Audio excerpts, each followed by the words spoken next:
What up, y'all? This is your boy, Mr. Downtown Ray Melo, and you're listening to the Entertainment Report on iHeartRadio for Thursday, July 2nd, 2015, delivering some major stories and trends going on in the world of entertainment and beyond. You can follow the show on Facebook or on Twitter, facebook.com/The Entertainment Report with Ray Melo. That's RAYMELO. Or on Twitter at The Enter Report. You can listen to the show anytime you want on iHeartRadio. Just go to iHeart.com, search for The Entertainment Report, and it'll take you to the page. The Miss USA pageant has found a new home. Reels has picked up the rights to the telecast after NBC on Monday scrapped plans to air the pageant amid a growing controversy involving mogul Donald Trump. The Miss Universe organization, which presents the pageant, is a joint venture between Trump and NBC Universal. Stanley Hubbard, CEO of Reels, said the decision on the part of Reels to acquire the rights to the Miss USA pageant was based on our belief that this special event and the women who compete in it are an integral part of American tradition.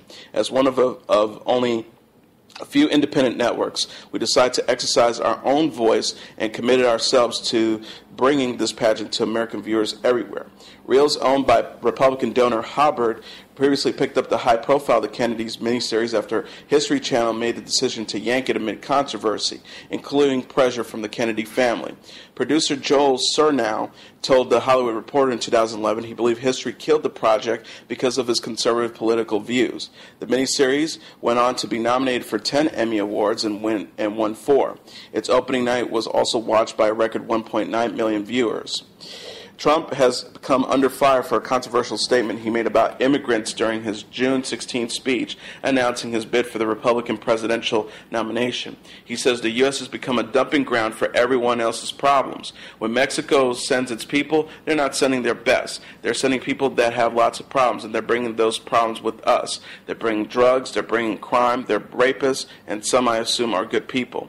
The Miss USA pageant has faced a growing number of participants dropping out because of Trump's comments. The pageant was set to air live on NBC from Baton Rouge, Louisiana on July 12th. NBC had aired Miss USA as well as Miss Universe for the past 11 years and was in the midst of a 5-year, $13.5 million contract between NBC Universal and the Miss Universe organization.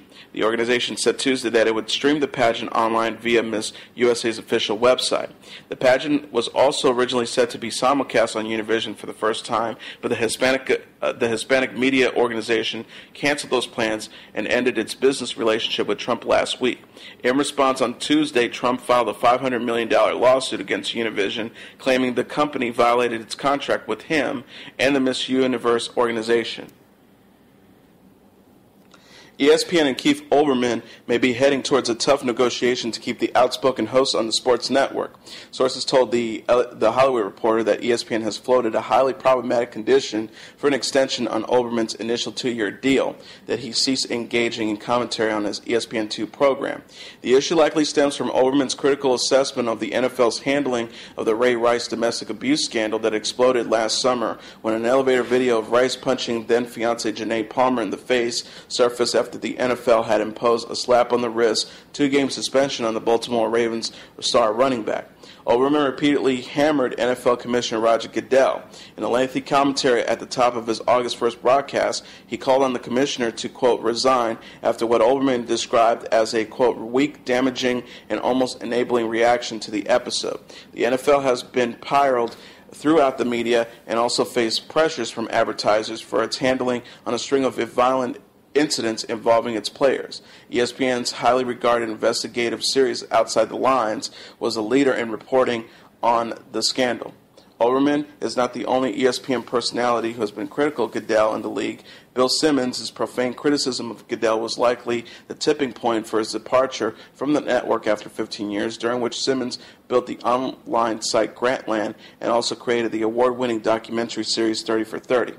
ESPN walks a particularly fine line in how its reporters and personalities handle the professional sports leagues that are so critical to the network's success. ESPN's Monday Night Football deal, which extends through 2021, is worth $15.2 billion to the NFL. It is the richest rights deal among the NFL's TV partners, which also include CBS, Fox, and NBC, in part because it comes with an extensive highlight rights critical to the feeding content to ESPN's Mired Sports program. ESPN has had Monday Night Football since 2006, with the current deal representing an increase of more than 70%, $1.9 billion per year up to $1.1 billion over the previous agreement. And while NFL schedulers have historically worked to spread the marquee matchups among its TV partners, the upcoming Monday Night Football schedule is viewed as one of the pointedly lacking in high-interest games, with the multiple sources inside ESPN's Bristol, Connecticut headquarters believing the terrible schedule is payback for Simmons and Oberman, as one source puts it. And there are signs that ESPN's spending may need to be reined in. Through ESPN's parent, Disney realizes gains in second quarter's earnings. Operating income at Disney's media networks, which includes ABC, ESPN, and the company's kid-targeted cable networks, fell 2% due to rising programming and production costs at ESPN. Oberman's return to ESPN 2 years ago was something of a surprise homecoming, given his clashes with management during his first stint at the network. A talented writer and anchor, he built his reputation on ESPN SportsCenter with co-host Dan Patrick in the 1980s. Together, they brought a weary humor to the heretofore by the numbers highlight show, launching countless imitators of what would eventually become the norm across the industry. By all accounts, Oberman has had a few run-ins with management during his current stint there, though he was suspended for 4 days earlier this year after popping off Penn State students on Twitter. He took full blame for the incident when he returned, admitting that he had been stupid and immature. Jon Stewart isn't giving New Jersey Governor Chris Christie a pass on why his constituents don't think he'd make a good president. Stewart cited a poll showing 65% of New Jersey residents weren't interested in a new presidential candidate moving to the White House. He then played a clip of Christie explaining the poll by saying it's because people want him to stay in New Jersey so bad that they can't bear to think of him moving away and becoming president. Stewart said in response, "That's the saddest thing I've ever heard." He likened it to a guy claiming his girlfriend dumped him because he was, quote, too good for her and she thought he deserved someone better. Earlier, Stewart joked about the growing field of Republican contenders, showing all 17 up on a screen that resembled the Mortal Kombat screen in which a player selects a character. Stewart said, 17, only 2 more and we unlock Sub-Zero. Obviously, he's going to have to alter his spine ripping for the general election, but it will work in the primary.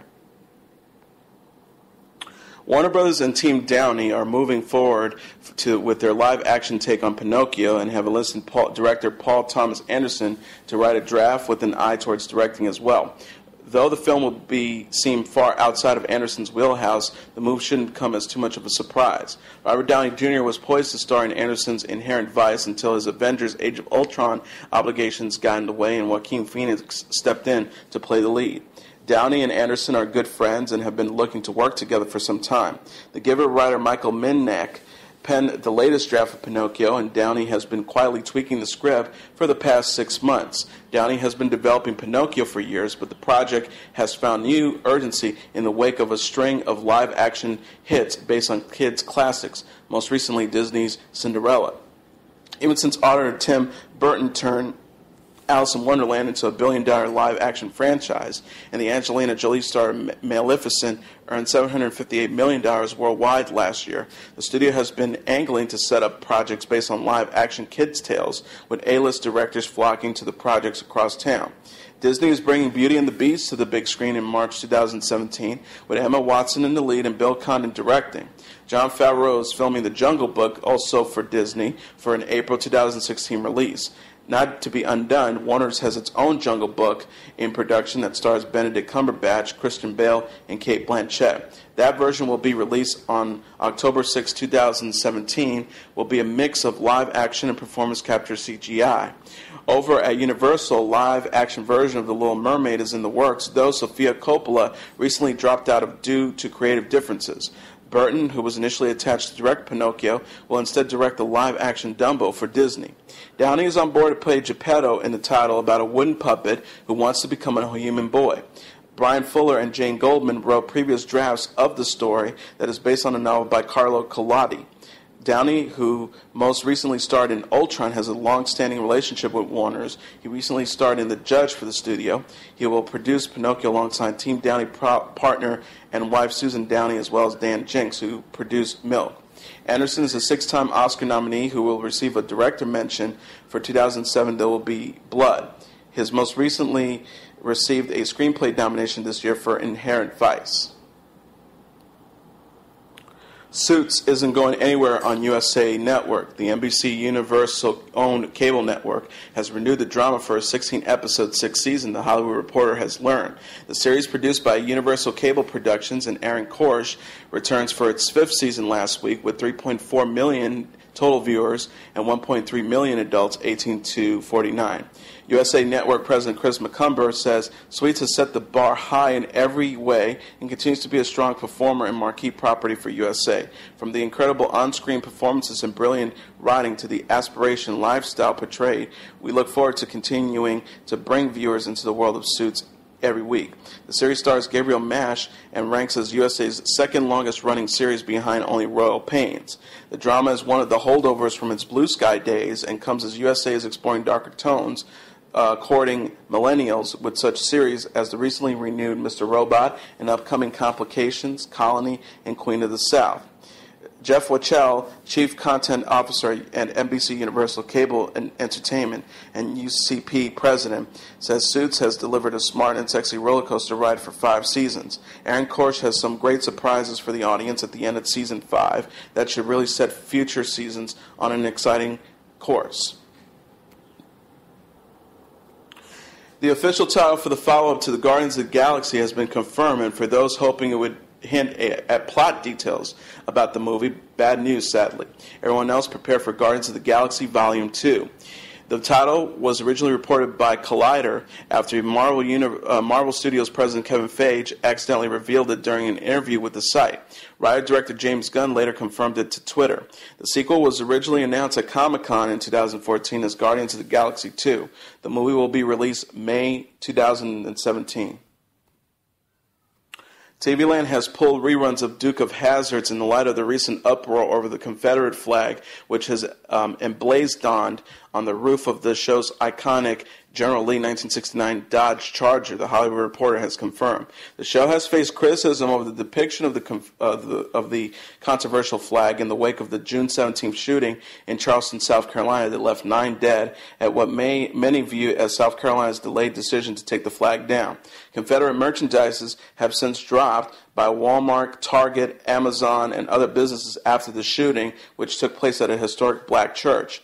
Shortly after the attack, photos surfaced showing alleged shooter Dylan Roof burning one American flag and stepping on another while waving and posing provocatively with Confederate banners. Warner Bros. Consumer Division announced on June 24th that it will stop licensing toy cars and models featuring the General Lee with the flag. In a recent interview with The Hollywood Reporter, Duke of Hazzard star John Schneider defended the series' use of the flag. He said, "Labeling anyone who has the flag a racist seems unfair to those who are clearly never meaning no harm." His co-star Ben Jones has also come out in defense of the flag, saying it represents, quote, the indomitable spirit of independence. The Parents Television Council weighed in TV Land's decision Wednesday. Although the organization said they did not oppose the reasons behind TV Land's actions, the council blasted the network and its parent company, Viacom, for, quote, blatant hypocrisy they say the media company demonstrates. PTC President Tim Winters says, when media companies are criticized for marketing programming that glamorize drug and alcohol use, or for sexualizing minors in television programs and movies, or for selling violent entertainments to children, despite overwhelming evidence of harm, or for trivializing rape, child sex abuse, and pedophilia, all in the name of entertainment, they are quickly to wrap themselves in the banner of free speech. He also added, restraint and responsibility does not infringe on the First Amendment and do not encroach on free speech rights. If TV Land is willing to pull the Dukes of Hazzards out of concern of its harmful impact on our society, they cannot then hide behind the First Amendment to refute the compelling evidence of harm from the violence and sexual media content they continue to produce and air with impunity. Duke of Hazzards ran on CBS from 1979 to 1985. The reboot trend continues. Fox is developing a remake of the 1987 Michael Douglas, Glenn Close, and Ann Archer starter Fatal Attraction, the Hollywood Reporter has confirmed. Mad Men alums Maria and Andre Jacques Metton are on board and pen the script for Paramount Television and executive produce. The project, which received a script commitment, is being eyed as a short-order event series, but with the potential to continue for a second season. Stanley R. Jaffe and anonymous content Rosalind Swedlund will executive produce. Current Fox president of entertainment David Madden developed and supervised the movie, which scored 6 Oscar nominations when he was an executive at Paramount's film studio. The potential series is described as a reimagining of the iconic thriller in which a married man's indiscretion comes back to haunt him. For Fox, the deal comes as the network is poised to reboot The X-Files and launch film-to-TV remakes with Minority Report and a new take on Frankenstein. At Paramount, meanwhile, Fatal Attraction comes as the TV division continues to mine its film library for the small screen. The company also has updated takes on Shutter Island in the works at HBO and Shooter at USA Network, among others. The deal expands Paramount TV and Fox's relationship beyond their upcoming Grease live production. The Jacques Mentons, meanwhile, first met as assistants at Paramount in 1987 and began writing together years later. They were rep by CAA Management and Wayne Alexander. Following early success with Celebrity Family Feud, ABC is rebooting another classic game show, To Tell the Truth. The network has tapped Blackish star Anthony Anderson to host a 6-episode series, which will feature finalists Betty Wright and Nene Leakes, among others, to be announced. The new series is described as an anarchic and funny reimagination of the original series that ran for more than 20 seasons on Broadcast Network and is in syndication across 6 decades. Fremantle Media North America will produce a series which will feature fun characters from pop culture. Anderson will preside over 4 famous faces, including White, who also appeared on the older series, and Leakes. The 4, with the other 2 panelists still to be announced, will be presented with 3 people who all claim to be the same person, with the same incredible talent, job, and achievement. One is sworn to tell the truth while the others aren't. The panel of celebrities will have a chance to grill each participant before taking turns deciding who they think is telling the truth. An impromptu gig by Coldplay frontman Chris Martin during his first ever India visit excited the crowd, which included actress Frida Pinto and some Indian musicians and celebrities at a New Delhi cafe late Wednesday night. But it also caused a social media frenzy in the country as Martin's name trended on Twitter. Patrons at the popular Summer House Cafe were treated to some Coldplay hits by Martin, according to various tweets of people who attended the gig.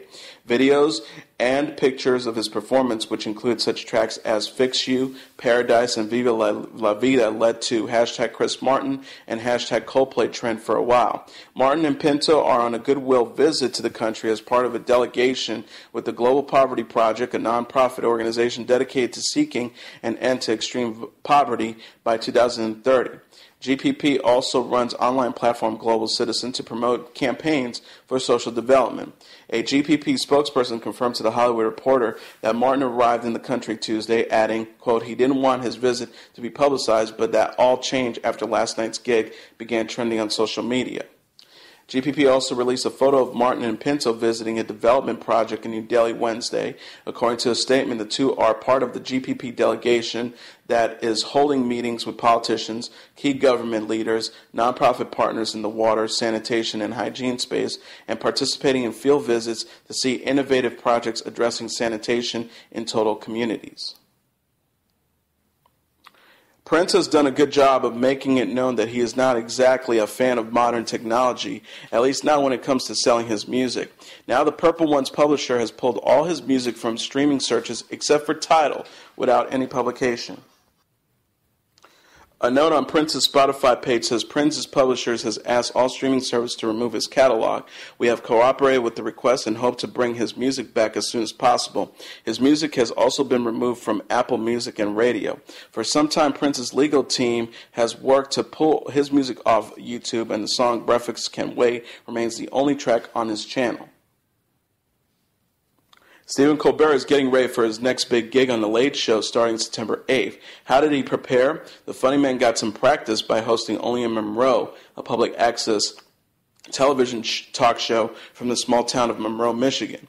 Exactly 22 minutes into the show, Colbert welcomed a special guest, Detroit native Eminem, or as the host called him, a local Michiganander who is making a name for himself in the competitive world of music, Marshall Mathers.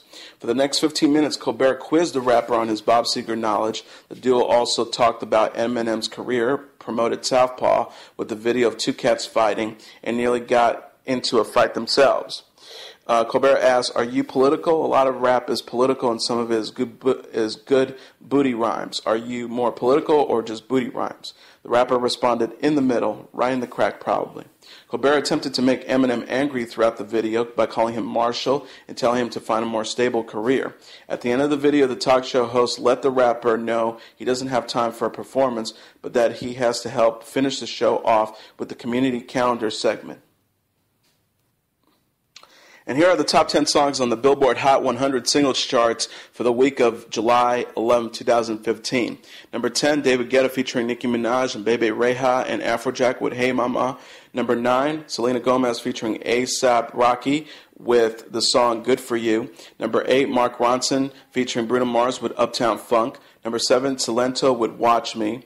Number 6, The Weeknd with Can't Feel My Face. Number 5, Walk the Moon with Shut Up and Dance. Number 4, Fetty Wap with Trap Queen. Number 3, OMI with Cheerleader. Number 2, Taylor Swift featuring Kendrick Lamar with Bad Blood.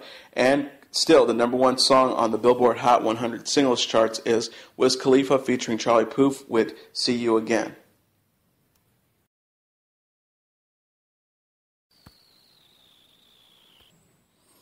Sesame Street is losing one of its most recognizable faces. Sonia Mazzano, who played Maria on the long-running PBS children's show, is retiring 44 years after joining the series, she said at the American Library Association annual conference. Mazzano first appeared on Sesame Street in 1971 and was updated to a series regular in 1974. Mazzano with TV husband Luis are known to Sesame Street viewers for running the Fix-It shop, which specializes in toaster repair. Along with acting on the show, Mazzano also served as a writer. She won 15 Emmys for her writing work on the show and was nominated twice for her acting. Mazzano also has a memoir releasing soon, Becoming Maria, Love and Chaos in the South Bronx. The Sesame Street Workshop, the nonprofit organization behind the show, said in a statement on Thursday, Sonia Mazzano has announced her retirement from Sesame Street, but she will always be a part of the fabric of our neighborhood. During her 44-year career as the iconic Maria and the first leading Latina woman on television, she was a role model for young girls and women for generations. Sonia's talents on Sesame Street is extended beyond her groundbreaking role on camera. She's also earned 15 Emmy Awards as a member of the Sesame Street writing team. We'll always be grateful for her many years on Sesame Street as a champion of diversity and helping millions of kids grow stronger, smarter, and kinder. And now we look back on what happened on this date in entertainment history. On this day in 1997, the science fiction comedy movie Men in Black, starring Will Smith and Tommy Lee Jones, opened in theaters around the United States. The film grossed more than $250 million in America alone and helped establish the former sitcom stars Will Smith as one of Hollywood's most bankable leading men. Directed by Barry Sonnenfeld, who directed Get Shorty, Men in Black was based on an early 1990s comic book by Lowell Cunningham called The Men in Black. Smith and Jones reprised their roles as Agent J and Agent K, two secret agents who must protect the Earth from aliens, in a hit 2002 sequel, Men in Black 2. Smith, who began his entertainment career as a rapper, performed on both Men in Black soundtracks. And on this day in 1977, Hollywood composer Bill Conti scored a #1 pop hit with the single Gonna Fly Now from the theme from the movie Rocky. The film was Stallone's from start to finish. He wrote and directed as well as played the starring role, but it's difficult to overstate the importance of his collaboration with Conti. Though Conti took his inspiration from Stallone's footage, Stallone had the film's critical training and fight sequence edited to fit Conti's music, and the interaction between picture and movie in Rocky made an enormous contribution to the movie's success. The single Gonna Fly Now takes its name from the almost super flawless 30 words of lyrics written by Ann Robbins and former Teddy Bear Carol Connors.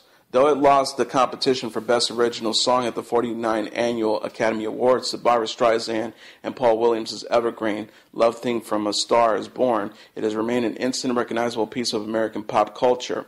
In the years since the release of Rocky, Sylvester Stallone has continued to churn up action flicks, and Bill Conti has built a hugely successful career as a composer for film and television, a career that eventually included an Academy Award for Best Original Score for the 1983 film The Right Stuff. And that is your entertainment report for Thursday, July 2nd, 2015. I'm your host, Mr. Downtown Ray Melo. I'll be back tomorrow to wrap the week up, delivering some major stories and trends going on in the world of entertainment and beyond. You can follow the show on Facebook or on Twitter, facebook.com/The Entertainment Report with Ray Melo. That's RAYMELO. Or on Twitter at The Enter Report. You can listen to this episode or any previous episodes of The Entertainment Report on iHeartRadio. Just go to iHeart.com, search for The Entertainment Report, and it'll take you to the page. Good night, and God bless you all.